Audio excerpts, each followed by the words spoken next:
بسم اللہ الرحمن الرحیم۔ السلام علیکم ورحمۃ اللہ وبرکاتہ۔ محترم ناظرین، کرۂ ارض پر عبادت کے لیے سب سے پہلا گھر جو بنایا گیا وہ کعبۃ اللہ ہے۔ کیا آپ جانتے ہیں کہ اللہ کا گھر زمین پر کب اور کیسے تعمیر کیا گیا؟ اور جب بیت اللہ اس جگہ موجود نہیں تھا تو اس وقت اس کی جگہ کیا تھا؟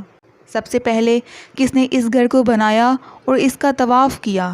کس پیغمبر نے خانہ کعبہ کو تعمیر کیا اور آج تک کتنی مرتبہ خانہ کعبہ کی تعمیر کی گئی؟ اور ابھی جو تعمیر موجود ہے وہ کس شخصیت نے بنائی تھی؟ اور کس بادشاہ نے سب سے پہلے خانہ کعبہ پر غلاف چڑھایا تھا؟ اور یہ بھی کہ کعبہ شریف کے پردوں کو آگ کس نے لگائی تھی؟ کس نے سب سے پہلے کعبہ شریف میں سونے کا دروازہ لگایا تھا؟ محترم دوستو، خانہ کعبہ کے بارے میں مکمل اور مستند حقائق پر مبنی معلومات آپ جان سکیں گے۔ بس اتنی سی گزارش ہے کہ ویڈیو کو آخر تک ضرور دیکھیے گا۔ سب سے پہلے بیت اللہ شریف کی تعمیر کی سعادت فرشتوں نے حاصل کی۔ امام زین العابدین سے ایک آدمی نے پوچھا، بیت اللہ کا طواف کب سے ہو رہا ہے؟ آپ رضی اللہ تعالیٰ عنہ نے فرمایا، اللہ تعالیٰ نے فرشتوں کو زمین پر اپنا خلیفہ بنانے کے بارے میں اطلاع دی تو انہوں نے عرض کیا، ہم آپ کی تسبیح و تحلیل کرنے والے ہیں اور آپ ایسے بشر کو خلیفہ بنا رہے ہیں جو زمین میں فساد پھیلائے گا اور خون بہائے گا۔ اللہ تعالیٰ نے فرمایا، جو میں جانتا ہوں وہ تم نہیں جانتے۔ ناظرین محترم، فرشتوں کو اپنے غرض پر نہایت ہی شرمندگی ہوئی۔ انہوں نے حالت زاری میں عرش الہی کا 3 دفعہ طواف کیا۔ اللہ تعالیٰ نے ان پر خصوصی رحمت کرتے ہوئے عرش کے نیچے بیت المعمول بنا کر فرمایا، تم اس کا طواف کیا کرو، اور اس کا ہر روز 70,000 فرشتے طواف کرتے۔ ایک دفعہ طواف کرنے والے دوبارہ نہیں آتے۔ اس کے بعد فرشتوں سے فرمایا، اب تم زمین پر جاؤ، اس کی مصر اور مقدار کے مطابق زمین پر میرا گھر بناؤ۔ اس طرح سب سے پہلے بیت اللہ شریف یعنی خانہ کعبہ کی تعمیر فرشتوں نے کی۔ فرشتوں کی تعمیر کے بعد حضرت آدم علیہ السلام نے بیت اللہ شریف کو انہی بنیادوں پر تعمیر کیا تھا۔ حضرت عبداللہ ابن عباس مروت کرتے ہیں کہ جب اللہ تعالیٰ نے حضرت آدم علیہ السلام کو جنت سے نکالا اور زمین پر بیچ دیا تو ان کا سر آسمان سے لگتا تھا اور ان کے پاؤں زمین پر تھے اور ان کو فرشتوں کی عبادت کی آواز سنائی دیتی تھی۔ حضرت آدم علیہ السلام خوف خدا کی وجہ سے کشتی کی طرح لرزتے اور کانپتے تھے۔ اللہ تعالیٰ نے ان کا قد کم کر کے 60 ہاتھ کر دیا۔ حضرت آدم علیہ السلام نے بارگاہ خداوندی میں فریاد کی، یا اللہ مجھے فرشتوں کی آواز سنائی کیوں نہیں دیتی؟ تو اللہ تعالیٰ نے جواب دیا، اے آدم، تم اپنے فعل کی بدولت ان کی آواز سننے سے محروم ہوئے ہو۔ پھر حکم دیا، زمین پر میرا ایک گھر تعمیر کرو اور اس کے گرد طواف کرو اور مجھے یاد کرو جس طرح فرشتوں کو میرے ارد گرد طواف کرتے ہوئے دیکھا تھا۔ محترم ناظرین، آدم علیہ السلام نے عرض کیا، اے میرے رب، میں یہ کام کیسے سر انجام دے سکتا ہوں، کیونکہ نہ میں اس جگہ سے واقف ہوں اور نہ میں اتنا قوی ہوں۔ اللہ تعالیٰ نے ایک فرشتہ مقرر کیا جو انہیں مغرب کی طرف لے جاتے۔ آدم علیہ السلام کا رزق کسی باغ پر سے گزر ہوتا اور وہ انہیں اچھا لگتا تو وہ کہتے، مجھے اسی جگہ چھوڑ دو، مگر فرشتوں نے کہا، تمہاری جگہ آگے ہے، یہاں تک کہ وہ مکہ مکرمہ پہنچ گئے۔ راستے میں جس جس مقام پر آدم علیہ السلام ٹھہرے ان جگہوں پر آبادیاں بنتی چلی گئیں، اور جس جس مقام کو چھوڑ دیا وہ سب جنگل و بیاباں ہو گئے۔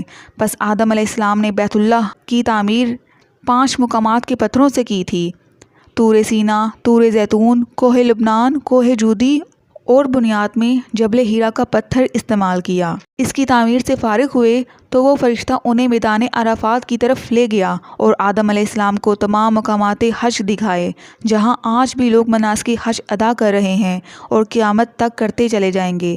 اس کے بعد انہیں واپس مکہ لایا گیا۔ پھر انہوں نے 1 ہفتہ تک بیت اللہ کا طواف کیا اور سرزمین ہند کی طرف لوٹ آئے اور حوض نامی پہاڑی پر آپ کی وفات ہوئی۔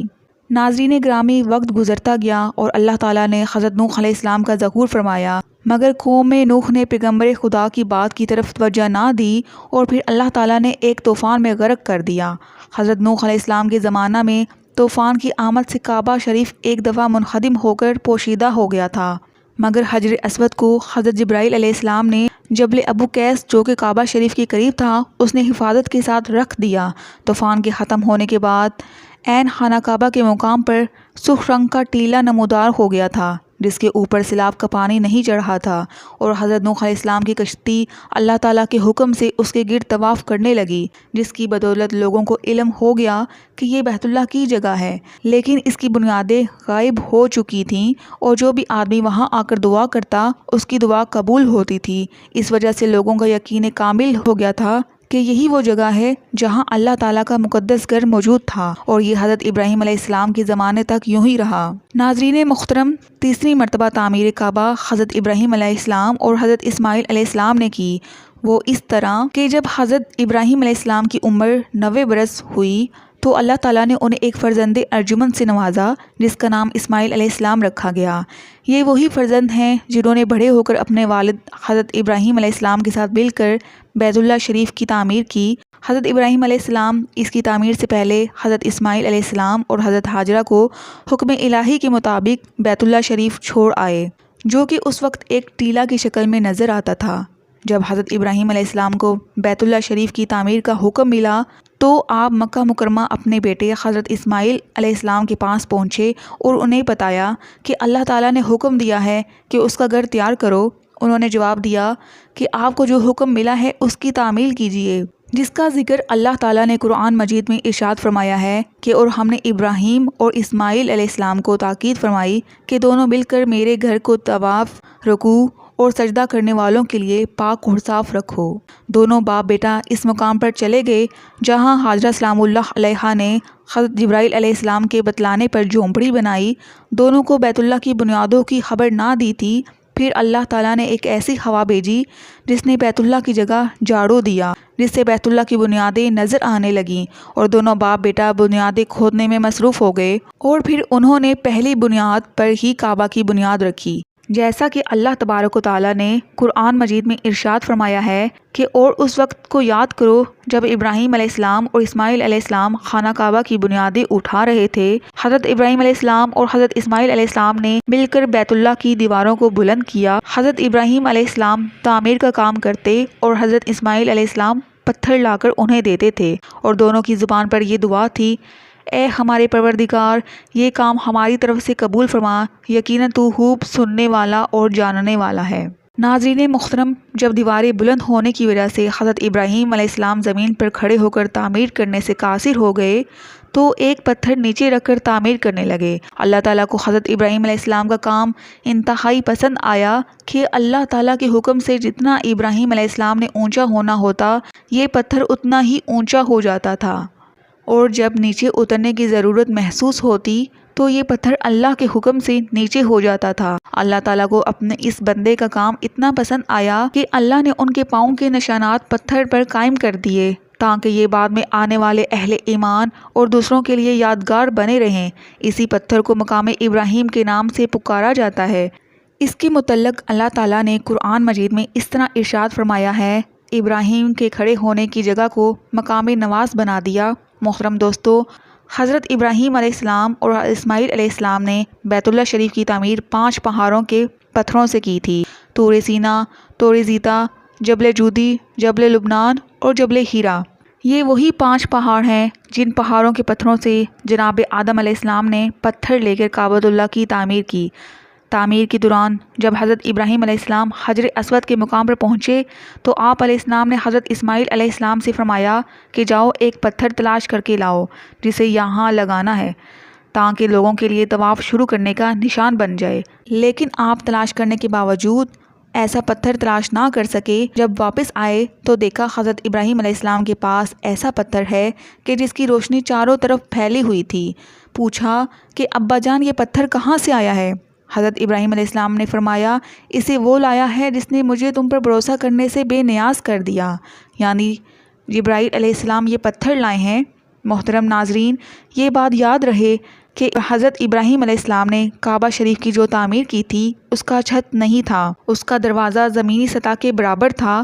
حجر اسود اس قدر سفید تھا کہ اس کی روشنی مشرق سے مغرب اور شمال سے جنوب تک پھیلی ہوئی تھی۔ اس کے سیاہ ہو جانے کی وجہ یہ ہوئی کہ دور جاہلیت اور دور اسلام میں یہ کتنی دفعہ آگ کی لپیٹ میں آیا۔ محترم ناظرین، حجر اسود کے بارے میں آتا ہے کہ یہ جنت سے لایا گیا پتھر تھا۔ اس کی فضیلت پہلے سے تھی، مگر جب رسول کریم صلی اللہ علیہ وآلہ وسلم نے اس کو بوسہ دیا تو اس کی عظمت و قدر کا اظہار ہر سو ہو گیا تھا۔ بلکہ ایک مرتبہ جناب امیر المؤمنین حضرت عمر فاروق طواف کر رہے تھے کہ حجر اسود کو بوسہ دیا اور فرمایا کہ اے حجر اسود، عمر نے تجھے اس لیے نہیں چوما کہ تو جنت سے لایا گیا ہے، عمر نے تجھے اس لیے بوسہ دیا ہے کہ تجھے میرے رسول صلی اللہ علیہ وآلہ وسلم نے بوسہ دیا۔ تو محترم ناظرین، چوتھی مرتبہ تعمیر کعبہ قریش مکہ نے اس لیے کی تھی کہ ایک عورت نے کعبہ کو دھونی دینی چاہی تو ایک شرارہ غلاف کعبہ پر گر گیا، جس کی وجہ سے ہر طرف آگ لگ گئی اور ہر سمت سے دیواریں ہٹ کر کمزور ہو گئیں، اور کچھ ہی عرصے کے بعد مکہ مکرمہ میں سیلاب امنڈ آیا، جس سے حفاظت کے لیے اہل مکہ نے حفاظتی بند بھی بنایا ہوا تھا، مگر سیلاب اس قدر زور کا تھا کہ حفاظتی بند بھی ٹوٹ گیا اور سیلاب کا پانی حرم کعبہ میں داخل ہو گیا تھا، جس کی وجہ سے کعبہ کی دیواروں میں شگاف پڑ گئے اور دیواریں منہدم ہونے لگیں۔ اب کعبہ کی تعمیر نئے سرے سے کرنے کا ارادہ کیا گیا، مگر ایک مسئلہ درپیش تھا کہ کعبہ شریف کے اندر ایک کنواں تھا جس میں لوگ کعبہ کے لیے لائے گئے نذرانے ڈالتے۔ اس کنویں کو کعبہ کا خزانہ کہا جاتا تھا۔ ایک مرتبہ ایک چور نے اس خزانے کو چرانے کی کوشش کی، مگر وہ اسی کنویں میں ہی مر گیا۔ اس کے بعد اللہ تعالیٰ نے اس خزانے کی حفاظت کے لیے ایک سانپ جو کہ ایک اژدہا کی مانند تھا اس کو تعینات کر دیا، جو کہ ہر وقت کنویں کے منڈیر پر بیٹھا رہتا تھا۔ لوگ اس کے ڈر سے کنویں کے قریب نہ جاتے تھے، مگر اللہ تعالیٰ نے ایک پرندے کو بھیجا اور وہ پرندہ اس سانپ کو اٹھا کر لے گیا تھا۔ اب قریش مکہ خوش ہو گئے کہ ہمارے اس اقدام پر اللہ تعالیٰ کی رضا بھی شامل تھی۔ فیصلہ کیا گیا کہ اب کعبہ کی دیواروں کو اونچا کیا جائے اور دروازے کو بھی اونچا لگایا جائے تاکہ ہر کوئی اس میں داخل نہ ہو سکے۔ کعبہ کی تعمیر میں تمام قریشی قبائل نے اپنے اپنے طور پر الگ الگ پتھر جمع کیے، جس میں اللہ کے رسول صلی اللہ علیہ وآلہ وسلم نے اپنے مبارک گردن پر پتھر رکھ کر دھوتے رہے۔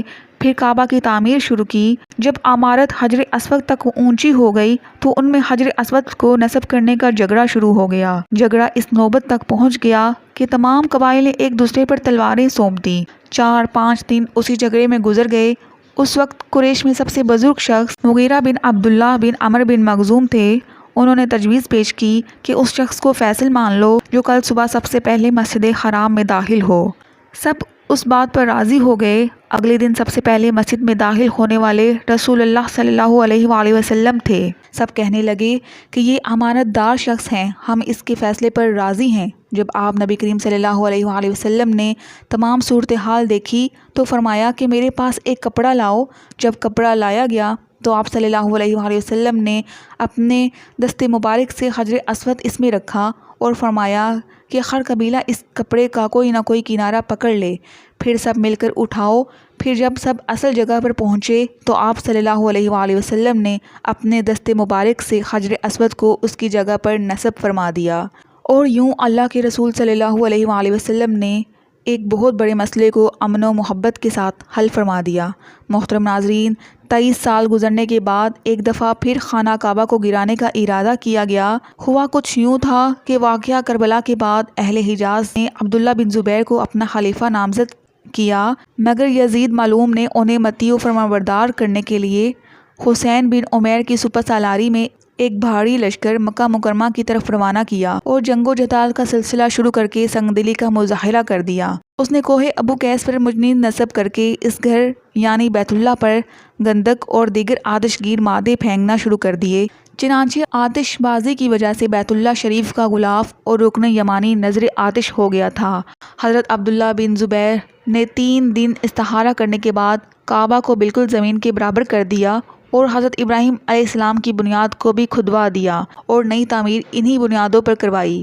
آپ نے کعبہ کی تعمیر چونے سے کروائی جو یمن سے منگوایا گیا تھا۔ جب آپ تعمیر سے فارغ ہو گئے تو آپ نے اس کے اندر گشت کروایا اور دیواروں کو باہر کی جانب سے مشک سے لیپ دلوا دیا اور تھان مصری کا غلاف چڑھا دیا۔ اس دن بہت سے غلام آزاد کیے گئے اور بہت سے اونٹ اور بکریاں ذبح کی گئی تھیں۔ حضرت ابن زبیر رضی اللہ تعالیٰ عنہ اور بہت سے قریش ننگے پاؤں مسجد عائشہ پہنچے اور عمرے کا احرام باندھا کہ اللہ تعالیٰ نے انہیں ابراہیمی تعمیر پر تعمیر کی سعادت بخشی ہے۔ اس طرح 5ویں مرتبہ تعمیر کعبہ کا شرف انہی کو ملا۔ 6ٹھی مرتبہ کی تعمیر عبد الملک بن مروان امی خاندان کا چشم و چراغ تھا۔ نشۂ اقتدار کی وجہ سے اس کی طبیعت میں خوص ملک گیری اس قدر پیدا ہو گئی تھی کہ اسے اپنے ملک پر صبر نہ آیا، حضرت عبداللہ بن زبیر کی خلافت کو للچائی ہوئی نگاہوں سے دیکھنے لگا اور سن 72 ہجری میں حجاج بن یوسف صفوی کو حضرت عبداللہ ابن زبیر کو مدعی کرنے کے لیے روانہ کر دیا۔ حجاج نے مکہ پہنچ کر محاصرہ کر لیا اور بیت اللہ شریف پر گولہ باری شروع کر دی اور بیت اللہ شریف کی دیواریں خستہ حال کر دیں۔ حضرت عبداللہ ابن عمر رضی اللہ تعالی عنہ نے اس سال خانہ کعبہ کی زیارت اور حج بیت اللہ کے ارادے سے مکہ معظمہ تشریف لائے تھے۔ مکہ کی صورتحال دیکھ کر انہوں نے حجاج کو پیغام بھیجا، بندہ خدا تو دور دراز سے آنے والے لوگوں کا خیال کر، انہیں طواف بیت اللہ شریف اور صفا مروہ کی سعی کا موقع دے۔ حجاج ان کی بات سے بہت متاثر ہوا اور گولہ باری بند کر دی۔ حج کی ادائیگی کے بعد حجاج نے تعمیر کعبہ کی غرض سے مکہ مکرمہ کو خالی کروا دیا اور تعمیر کا کام شروع کروایا۔ خانہ کعبہ کی ہر چیز ابن زبیر کی بنوائی ہوئی ہے۔ جب ولید بن عبد الملک کا دور آیا تو اس نے مکہ مکرمہ کے گورنر خالد بن عبداللہ کو 36,000 دینار بھیجے۔ اس نے کعبہ کے دروازے پر نالے اور اندرونی ستونوں پر سونے کے پترے چڑھوا دیے۔ ولید بن عبد الملک وہ پہلے خلیفہ تھے جس نے بیت اللہ شریف میں سونے کا کام کروایا تھا۔ 7ویں اور آخری تعمیر کا شرف سلاطین آل عثمان سے سلطان مراد رابعہ ابن سلطان احمد کو نصیب ہوا۔ کعبہ میں سیلاب کے باعث کعبہ کی شامی اور غربی دیوار اور چھت کا کچھ حصہ گر گیا تھا۔ سلطان مراد نے تعمیر کعبہ کا حکم دیا۔ اس کی تعمیر 1040 عیسوی میں مکمل ہوئی۔ جس طرح حجاج نے بنوائی تھی اسی طرز پر سلطان مراد نے بنوائی۔ سلطان مراد کی تعمیر موجودہ دور تک باقی ہے۔ ناظرین محترم، ہارون الرشید نے اپنے زمانے میں حضرت امام مالک سے ایک فتویٰ دریافت کیا کہ میں خانہ کعبہ کو کلی طور پر منہدم کر کے اثر نو حضرت عبداللہ ابن زبیر کی بنیادوں پر تعمیر کر سکتا ہوں؟ تو آپ رضی اللہ تعالیٰ عنہ نے فرمایا، بالکل نہیں، ایسا کرنے کی اجازت نہیں ہے۔ اسے بادشاہوں کا کھلونا نہ بنواؤ۔ جب چاہا مسمار کر دیا اور جب چاہا تعمیر کر دیا۔ اب قرب قیامت تک یوں ہی محفوظ رہے گا۔ یاجوج ماجوج کے عروج کے بعد ایک شکی القلب حبشی اس کی دیواروں پر حملہ آور ہوگا۔ رسول اللہ صلی اللہ علیہ وآلہ وسلم نے فرمایا، ایک پتلی پنڈلیوں والا حبشی خانہ کعبہ کو مسمار کرے گا۔ اس کے بارے میں ایک مکمل تفصیل ایک نئی ویڈیو میں بتائی جائے گی۔ ناظرین محترم، چند سال قبل خانہ کعبہ کا سونے کا دروازہ بنوانا سعودی عرب گورنمنٹ کے لیے بڑے اعزاز کی بات ہے۔ خانہ کعبہ کا سونے کا دروازہ پاکستانی کاریگروں کی زیر نگرانی تیار ہوا۔ سلطان مراد کی تعمیر آخری تعمیر ہے جو اس وقت تک اہل ایمان کے دیدہ دل کو منور کر رہی ہے۔ محترم دوستو، فرمان مصطفیٰ صلی اللہ علیہ وآلہ وسلم ہے، مومن کا قلب عرش ایرانی ہے۔ مومن کا قلب دراصل خانہ کعبہ ہے جس کا اصل مسکن خود اللہ تعالیٰ کی ذات ہے۔ جب دل ہر طرح کی خواہشات سے آزاد ہو جائے تو یہ کعبہ بن جاتا ہے۔ حضور علیہ الصلوۃ والسلام نے حضرت عمر رضی اللہ تعالیٰ عنہ سے فرمایا، اے عمر، یقین جانو کہ خانہ کعبہ انسان کا دل ہے، بس کعبہ دل کا حج کرنا چاہیے۔ حضرت عمر رضی اللہ تعالیٰ عنہ نے عرض کیا، یا رسول اللہ صلی اللہ علیہ وآلہ وسلم، کعبہ دل کا حج کس طرح کیا جاتا ہے؟ حضور صلی اللہ علیہ وآلہ وسلم نے فرمایا کہ انسان کا وجود ایک چار دیواری کے قائم مقام ہے۔ اگر اس چار دیواری میں سے شک و وہم اور غیر اللہ کا پردہ دور کر دیا جائے تو دل کے صحن میں خدا کی ذات کا جلوہ نظر آئے گا۔ حج کعبہ کا یہی مقصد ہے۔ اللہ تعالیٰ سے دعا ہے کہ اللہ تعالیٰ ہمیں حج بیت اللہ کرنے کی سعادت نصیب فرمائے اور ہمیں کعبۃ اللہ اور روضۃ الرسول صلی اللہ علیہ وآلہ وسلم کی زیارت کرنے کی توفیق فرمائے، آمین یا رب العالمین۔ ناظرین، امید کرتی ہوں آپ کو آج کی میری ویڈیو پسند آئی ہوگی، تو میری ویڈیو کو لائک اور میرے چینل کو سبسکرائب ضرور کر دیجیے گا۔ اللہ حافظ۔